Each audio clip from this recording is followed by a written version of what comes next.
La voz del sentimiento. Toda la actualidad cofrade de la Semana Santa de Vélez Málaga. Historia, devoción, hermandades, desfiles y recorridos. Con Pablo Domínguez. Todos los días a partir de las 7 de la tarde, La voz del sentimiento en Fusión Radio. Programa patrocinado por Zona Copi, Telepizza, Alsara Javier, Sanaxa, Almacenes La Lonja, Pinturas Andalucía, Under 12 Coffee and Tea, Viajes Chamonix, Florimar, Graneles de Lola, Suministros La Fortaleza, Farmacia Las Carmelitas, Viveros Brocau, Red Publicidad Copyred, Ferretería Central, Occident Seguros, La Tabernita del Palquito, Asador de Pollos Mari, Seven Cars Motion, Agrupación de Cofradías y Ayuntamiento de Vélez Málaga. Buenas tardes, bienvenidos a La voz del sentimiento de Fusión Radio, este programa dedicado a las hermandades y cofradías que en esta cuaresma va acercándose cada vez más a la Semana Santa. Esta Semana Santa que ya empieza a vislumbrarse en el azahar y en el cielo azul a través de las calles, en las pisadas de los niños recogiendo sus túnicas, equipos de nazarenos, hombres de trono, horquilleros, que al final van a ir conformando ese retablo itinerante por nuestras calles. Si algo caracterizó el año pasado fue ese año jubilar de la esperanza que el Papa Francisco nos daba como aliento a toda la Iglesia Universal y que a las hermandades y a las cofradías en particular también nos vino ese aire de Cristo resucitado en la Pascua del año pasado.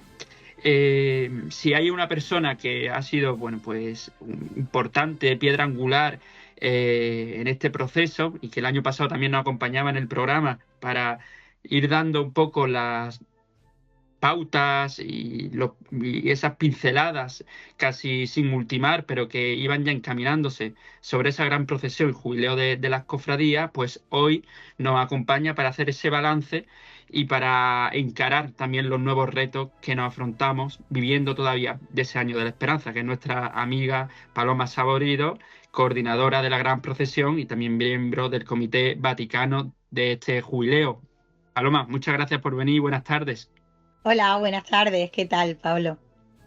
Bueno, pues siempre agradecido a tu respuesta a cada llamada que te hacemos. Y bueno, como vivimos en mayo del año pasado y los que tuvimos la suerte de estar en Roma, un momento histórico, pues porque se unieron muchísimas cortes poliédricos para que fuera una pieza única, con esa puerta santa atravesada por tantos cofrades, la gran procesión, el encuentro que había entre hermanos previo a la salida en las calles, que éramos como en los ojos nos fijábamos que éramos cofrades y íbamos corriendo a intercambiar estampas, era como una pequeña JMJ cofrades en los alrededores del Trastevere, con una alegría inmensa que terminaba pues con la misa de inicio de pontificado del Papa León XIV para sumar ya la guinda de acontecimientos históricos. Bueno, como esa cuaresma que también tuvieron que vivir las cofradías repetidas, porque fue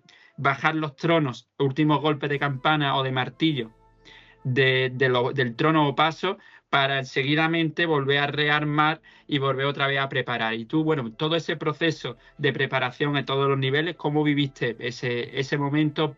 Sobre todo ahora empezando por el momento de preparación. Bueno, la verdad, Pablo, lo has descrito muy bien, ¿no?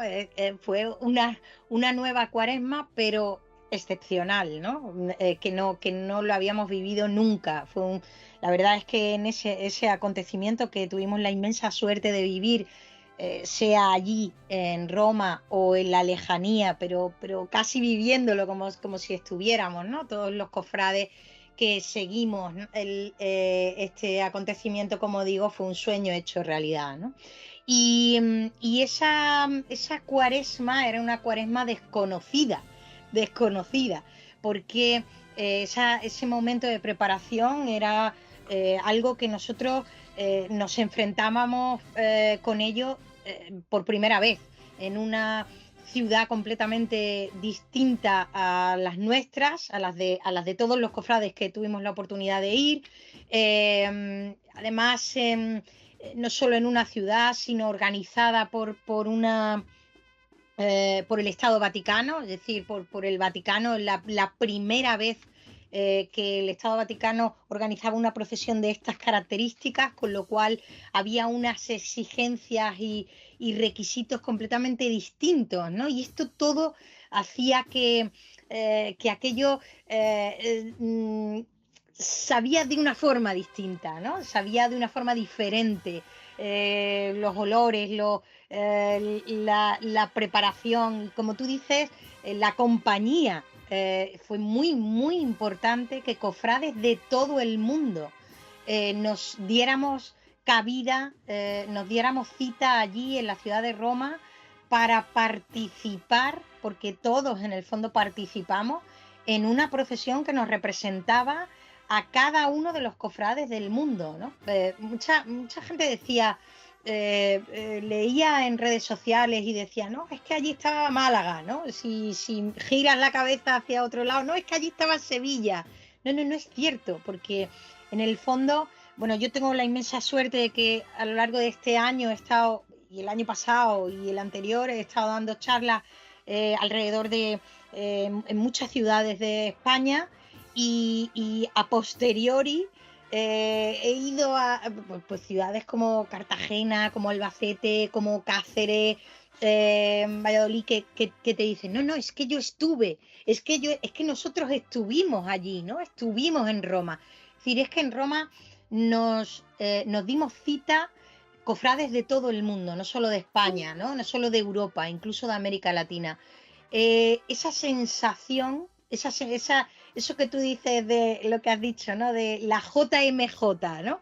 Bueno, yo creo que es un paso más de la JMJ, porque fíjate que allí no había distinción de edades o había, ¿no? Diferentes edades, nacionalidades, cofrades de todo el mundo, con familias, con amigos, etcétera, y vivimos, yo creo que una experiencia completamente inolvidable. Y además, muchas veces se corre el riesgo dentro de la hermandad y cofradía de particularizar mucho, ¿no? Y que cada uno se sienta parte solo de la suya, incluso entrando en ese mercado de competencia y bueno, de ese ámbito cofrade que es un poco más oscuro, y que esa luz cofrade auténtica se vislumbró porque éramos todos de dos hermandades que, sobre todo en el ámbito autonómico de Andalucía, todos éramos de la Esperanza, lo que íbamos en el avión, y además coincidimos con los hombres de trono de la Esperanza y éramos de otras cofradías, pues nos sentíamos parte de esa hermandad, como si todos fuéramos debajo de ese palio y también con el Cristo de la Expiración, ¿no? Es decir, se rompió un poco esa barrera, ¿no? Y se consiguió la representatividad del mundo cofrade, pues en esas dos imágenes, ¿no? Que también es muy difícil porque, bueno, al final el cofrade es un ser humano que también va al remorque de muchas cosas de la sociedad y que, bueno, pues se consiguieron romper, ¿no? La verdad es que sí, yo creo que hay dos momentos o dos puntos clave en esto, dos puntos completamente trascendentales en esa conclusión que tú presentas. Una, sin duda, es la unidad. La unidad es la diferencia que se consiguió a través del trabajo tanto de la organización como de las propias dos hermandades, el Cachorro y la Esperanza. Tú piensas que yo les pongo dos condiciones a las cofradías cuando presento el proyecto para poder proponer el Cachorro y la Esperanza, y a las dos cofradías les digo lo mismo, es decir, esto es una sola cofradía. Es un solo proyecto, no hay dos ciudades, no hay dos Semanas Santas, no hay dos cofradías. Vamos a trabajar unidos desde el principio. Ellos lo aceptan, pero una cosa es aceptarlo, ¿no? Y otra cosa es cuando ves la realidad en que tienen no solo dos formas de procesionar distintas, ¿no? Cuando tú estás dentro de la propia organización, ves que tienen dos formas de trabajar completamente diferentes, dos formas de vivir el seno de la hermandad, ¿no? Y sin embargo, ambos dieron un ejemplo increíble a la hora de entender que éramos uno. Eso se vio no solo en el primer comunicado, y para mí era muy importante que la primera declaración de las dos hermandades se hiciera conjuntamente en un comunicado único firmado por los dos hermanos mayores, y a partir de ahí el camino fue conjunto hasta llegar a la procesión, que claramente se vio que era una procesión unificada, ¿no? Y que eso se transmitía. Y después hay un segundo punto que a mí me parece trascendental para lo que tú dices, Pablo, que es las imágenes en la Basílica de San Pedro. Yo creo que si importante es la gran procesión, infinitamente más importante para mí es que dos imágenes de religiosidad popular, pasionistas, por primera vez en la historia de la Basílica de San Pedro, dos imágenes reciben culto durante 3 días en la Basílica. Eso, todos los peregrinos que nos acercamos, fuésemos o no de las dos hermandades, en mi caso no era de ninguna, ahora sí que soy hermana de las dos, pero en ese momento no, nos veíamos representados en esas dos imágenes. Es decir, era la representación de todas las imágenes de religiosidad popular que a lo largo del mundo van año tras año, en las épocas que procesionan, dando testimonio de fe. Yo creo que eso dio lugar a que los cofrades de todo el mundo nos sintiéramos parte, sin distinción de ciudades ni siquiera de países, ¿no? Pero la verdad que fue un momento precioso esa puesta en escena en la Basílica de San Pedro, que además se unió a algo yo creo que muy bonito cuando íbamos cruzando las diferentes puertas santas que se estaban estableciendo, ver siempre gente conocida, gente de Sevilla, gente de Málaga, cofrades, tomándose en serio esto, ¿no? Porque las cofradías, pues quizá con razón, pues se le puede tachar un poco de despegue del ámbito religioso, pues por muchos factores sociológicos que todos conocemos, pero como los asistentes, en este caso, al jubileo de Roma, tenían las ideas claras ya también a lo que iban, ¿no? De que no solamente iba a ser la procesión, ni algo meramente turístico. Sabían que todo el proceso de lo que era el jubileo y lo que significaba también el hecho histórico particular y eclesial de la travesía por las Puertas Santas, ¿verdad?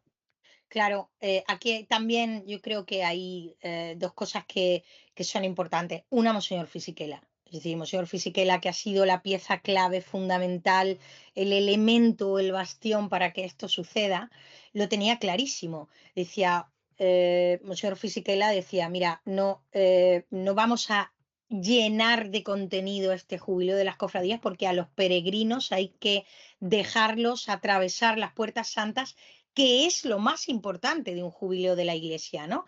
El atravesar la Puerta Santa con todo lo que eso conlleva, ¿no? Y por tanto, así lo hicimos, no se llenó de contenido para que aquel que iba, evidentemente, a ver la gran procesión, evidentemente a la misa del domingo, que tuvimos la inmensa suerte de coincidir con el inicio de un pontificado de un papa, ¿no? Histórico completamente, ¿no? Que ya redondeó, ¿no? Si se podía redondear aún más el jubileo de las cofradías. Pero es verdad que todos aquellos que fuimos, todos los cofrades que tuvimos la oportunidad de ir, lo vivimos así, porque así era la intención de Monseñor Fisichella como máximo responsable. Y también, Pablo, por una cuestión clara, y es que esto no es una procesión extraordinaria, ¿no? No era una procesión extraordinaria más. Era una procesión que era realmente extraordinaria, porque con la connotación dialéctica, ¿no? Si me dejas que podamos utilizar. Porque, claro, la procesión estaba dentro de lo que es un acto del propio jubileo de la Iglesia. Es la celebración más importante que tiene la Iglesia en ese momento. Entonces, cuando los cofrades, yo creo que llegamos a Roma, todos los cofrades entendíamos que éramos parte de esa celebración, que la Iglesia nos había dado una posición privilegiada dentro de esa celebración. Por tanto, yo creo que sin duda aquí ha habido no solo un punto y aparte por el acontecimiento absolutamente extraordinario, no solo un punto y aparte porque, por lo que hemos dicho, de que 2 imágenes estaban en la Basílica de San Pedro por primera vez. No, un punto y aparte porque las cofradías han sido protagonistas de la celebración más importante que tiene la Iglesia Católica. Y eso no solo quedó patente en ese momento, que los cofrades lo sentimos así, sino que además ha quedado patente a posteriori cuando se ve que de los 34 millones de peregrinos que han visitado la ciudad de Roma en el año santo, tras el jubileo de los jóvenes y de los adolescentes, el jubileo más importante, con más éxito y con más número de peregrinos, ha sido el jubileo de las cofradías. Y también bueno, tú lo viviste de primera mano, cómo en el transcurso de ese jubileo pues vinieron pues ciertos acontecimientos no esperados o que vinieron a perturbar un poco el esquema que teníamos todos, empezando por el fallecimiento del Papa Francisco. Y bueno, y seguramente que yo que conozco bien las instituciones públicas, poner a tanta institución de acuerdo, pues tuvo que ser un poco caótico. Pero también os dio esto una lección, o al menos yo lo tomé así, de, por un lado, los nervios que había cuando fallece el Papa, de qué va a pasar, ¿no? Y por otro lado, tu tranquilidad, ¿no? Que a todos nos sonaba como un poco escandaloso, ¿no? Esa paz que tiene Paloma, de dónde le viene, ¿no? Pero en el fondo, yo creo que llevabas razón porque si algo nos enseña la Iglesia y las cofradías, y que es algo que los cofrades quizá tenemos que aprender todavía, y la Iglesia también, nosotros, sus miembros, es que en este barco no somos imprescindibles. El barco sigue navegando, las personas pasamos, los proyectos nunca son nuestros y que al final es todo en gloria de nuestros sagrados titulares, del acercamiento a Dios por parte de nuestra hermandad y cofradía. Y yo creo que fue una de las grandes lecciones del jubileo, que nadie es imprescindible, que el barco seguía su rumbo a pesar de hechos, bueno, tan importantes como teníamos por delante, ¿no? Totalmente, totalmente, Pablo. Yo lo entendí, es decir, es completamente lógico.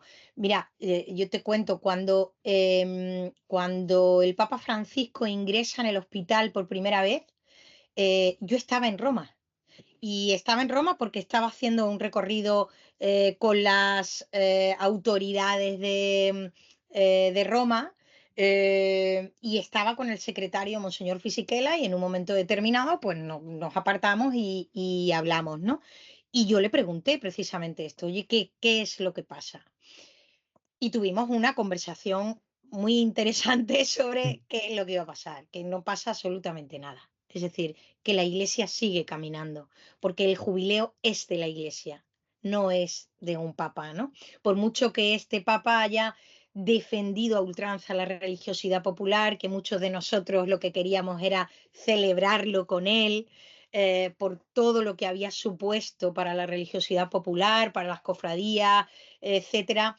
Pero es cierto que el camino sigue, ¿no? Y que nosotros seguimos y que la iglesia es enorme, ¿no? Y después, sobre todo, que es una institución que nada le pilla desprevenida. Es decir, es una institución con siglos de experiencia, de historia, con numerosísimos actos y celebraciones ya, ¿no? Y que en este caso, pues había no solo un plan B, sino un plan C, un plan D y un plan E, ¿no? Es decir, que aquí no había ningún problema. Y bueno, y la tranquilidad no solo me la da ese momento, ¿no? Saber que ya lo teníamos eh, no previsto, pero sí que estaba encima de la mesa, sino que si se hace a las 10 de la mañana o 10 menos 5 de la mañana público el fallecimiento del Papa Francisco, a las 10:15, 15 minutos después, recibo una llamada del Dicasterio de Evangelización del secretario de Monseñor Fisichella. Es decir, pues corroborándome lo que habíamos hablado antes. Por eso yo creo que además era muy importante en ese momento, era muy importante porque hubo además, si no recuerdo mal, noticias contradictorias Mm. de algunos sectores, incluso creo recordar por parte de la propia Iglesia de aquí, no de la diócesis de Málaga, sino de otras diócesis, en la que bueno, pues se ponía en entredicho la celebración, ¿no? Entonces, bueno, pues había que salir porque realmente tenía información privilegiada y era la responsable de la coordinación general y por tanto la responsable de tranquilizar a tantas y tantas personas, Pablo, que se habían gastado sus ahorros de mucho tiempo, porque Roma no es barata, no lo es, no es una ciudad barata ni en el año santo, ni en ningún año, ni en ningún momento del año, y se habían gastado sus ahorros para ir ellos, la familia, para ir a Roma y por tanto había que tranquilizar y ver que, bueno, pues que la iglesia sigue su curso, ¿no? Sigue su camino, como bien decía. Y bueno, en todo ese camino, es un año de la esperanza con una virtud teologal que no termina. Ya después de la gran procesión, pues tuvimos los cursos de verano de la Universidad de Málaga en Vélez Málaga, aterrizando, bueno, pues todo lo que había supuesto para las personas que habían ido, para la propia iglesia, para las propias cofradías, este hecho, y que ahora se va a seguir avanzando y profundizando con este congreso los días 18 y 19 de marzo, donde, bueno, eres la directora del mismo y que viene como un poco a sentar, ¿no? Todo eso vivido, ¿no? Ahora la Conferencia Episcopal ha sacado un documento muy bueno sobre la fe y las emociones, ¿no? Cómo no podemos sujetar nuestra experiencia a cuestiones emocionales, porque lo mismo pasa en un subidón que te vas en el bajón, ¿no? Y como algo más profundo, como cualquier relación, pues debe tener una solidez racional y demás cuestiones. Y esto también viene un poco a que esa emoción o a ese, digamos, hecho histórico que nos supuso vivir pues de una manera muy, muy brillante, pues se aterrice y se intente solidificar por parte de los cofrades, ¿no? Sí, la verdad es que es muy interesante porque ya lo has dicho, la primera reflexión que se realizó de la gran procesión fue justo, creo que un par de meses después o casi llegaba, ni siquiera llegaba a 2 meses, ¿no? Después en Vélez Málaga, que fue un curso excepcional que tuve la inmensa suerte de dirigir, pero fue excepcional por los participantes que hubo en el que tú participaste también, Pablo, y que bueno, tuvimos la posibilidad de hablar y de reflexionar de cómo se hizo de forma interna, ¿no? Desde la propia organización, ¿no? Ahora lo que lo vemos es con más espacio, casi un año vista, y vamos a verlo desde otra perspectiva. Yo creo que vamos a tener la inmensa suerte de tener aquí otra vez a Monseñor Fisichella, que es la primera vez que va a hablar sobre el jubileo de las cofradías, pero sobre todo yo creo que nos va a hablar del sentido de la procesión, ¿no? De qué significa la procesión, qué significado tiene la procesión, porque creo que es muy importante esas señas o esas señales que nos están dando desde el propio Vaticano, desde el centro de la cristiandad, ¿no? Nos están diciendo, oiga, no solo lo están haciendo bien, sino que ustedes son imprescindibles en este siglo XXI. Yo creo que la postura, la idea, la voz de Monseñor Fisichella es extraordinariamente importante y tenemos muchísima suerte de que aquí en Málaga podamos, en España, ¿no? En Andalucía, podamos escucharlo otra vez, ¿no? Y después vamos a tener la oportunidad de escuchar también a la autoridad civil más importante de Italia, que nombró el gobierno de Italia con respecto o en relaciones para la organización del jubileo de la Iglesia, ¿no? Que es Agostino Miozzo, que es bueno, nombrado por el gobierno de Meloni, por el gobierno de Italia, para tomar como máximo responsable para tomar las decisiones en torno a la responsabilidad de la organización en la ciudad de Roma, ¿no? Y nos va a contar, Agostino Miozzo, yo tengo muchísimas ganas también de escucharlo porque nos va a contar cómo cambió la ciudad de Roma para que hubiese un recorrido o carrera oficial entre sus calles, entre sus vías, que son, como todo el mundo sabe, protegidas, ¿no? O patrimonio, ¿no? de la humanidad en muchos casos, ¿no? Y eso Y eso nos lo va a contar desde el problema de la tala de un árbol hasta el problema porque todo tiene porque la ciudad de Roma, como todos sabéis, bueno, para mí es la más bella del mundo, pero es la más caótica del mundo, ¿no? Entonces, ¿cuál fue la dificultad no solo económica, sino logística para llevarlo a cabo, ¿no? Y después vamos a tener también la oportunidad, Pablo, de ver a todos los hermanos mayores de todas las cofradías que estuvieron invitadas, ¿no? Eso sería el primer día porque nos van a hablar de, de su ilusión, de su proyecto, de su organización, pero también de cómo ha influido la gran procesión en sus hermandades y en sus ciudades, ¿no? Y, y después el 19 pues tendremos dos visiones distintas, una visión de Eva Fernández, que es la responsable de la COPE en el Vaticano, que nos va a hablar del fallecimiento del Papa, de cómo eso influyó, de cómo se influyó en la organización de la procesión y el concepto que tenían antes y después desde dentro del Vaticano de eso que llamaban gran procesión, ¿no? Y cómo ha sido.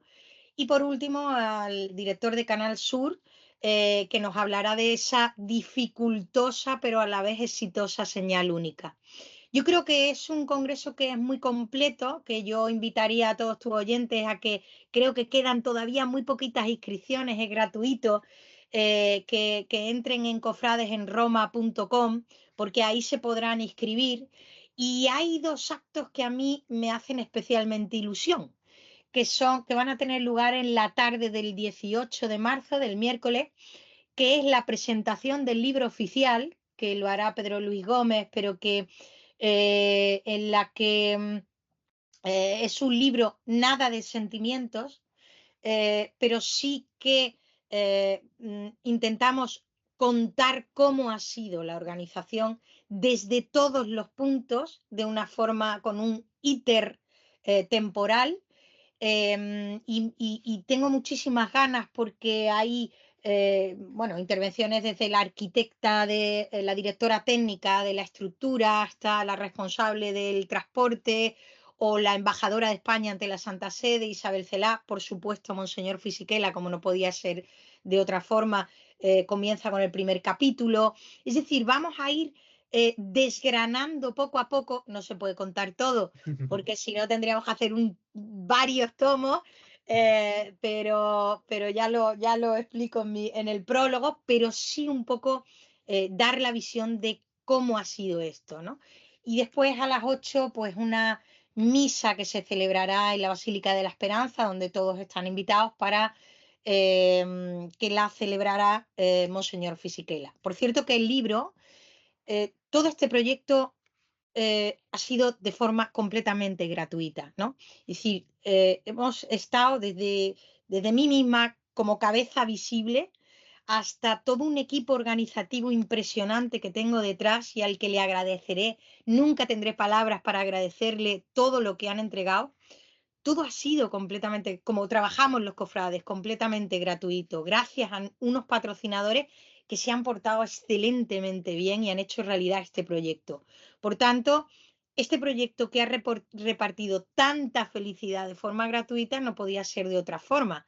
El congreso que cierra todo esto será gratuito.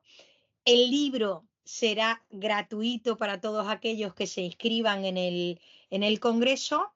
Y si Dios quiere, en mayo, el mes de mayo que hará el aniversario, pues terminaremos con el estreno del documental oficial en uno de los cines, que también lo haremos de forma completamente gratuita para todos aquellos que quieran ir. Pues aquí invitamos a todos los oyentes porque además un hecho histórico pues ha tenido una gestión histórica y bueno, pues todo este congreso pues va a venir a dar testimonio de ello. Así que bueno, Paloma, ya terminamos y te agradezco bueno, pues todo este trabajo que has venido desarrollando en pro de todos los cofrades en general, también siempre por nuestra ciudad a la que siempre está unida y bueno, personalmente para todo lo que también voy necesitando. Así que te doy las gracias por este ratito y los mejores éxitos para ese congreso de esta semana que viene.